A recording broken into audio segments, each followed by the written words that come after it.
Hello guys! Andito na naman kami ngayon sa kanilang farm. Binisita namin ang farm nila guys. Hindi kasi natin to na-visit nung panahon ng loading time. So mga 5 days from loading na siguro tong mga sisiw guys. Kaya na-spread out na sila sa buong area. Hello baby! Hi! Are you watching what's the that? chicken? Are those chicken? Ayan.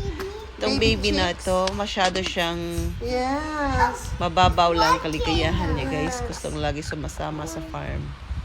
Dito lang muna tayo tumitingin sa kanilang glass viewing area kasi mamaya tayo pumasok sa loob. You should have seen them, Chanel. Dito kasi pwede natin makita ang buong area, pati sa right Very, side, very cute.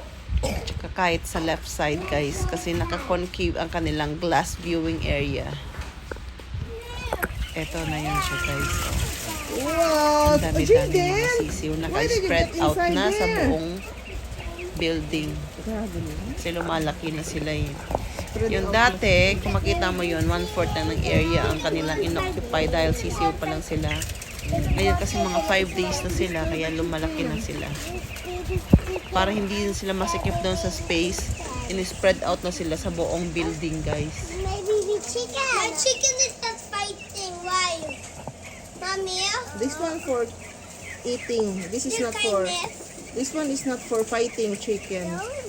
This one is for human consumption, Jaden. Human.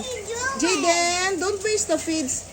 Nak, don't waste the feeds, nak. I'm not wasting food. I want to get chicken a food. You want to give them food? Don't waste the food because they have food already.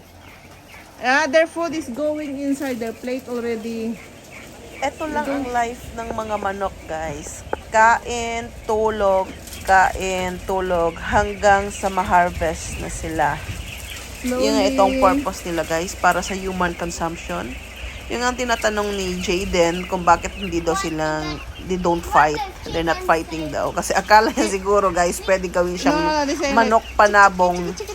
Pero yun nga, ito ay mga broiler chicken only. Almost tweet, but Itong si Jaden, mahilig pumunta dito sa farm.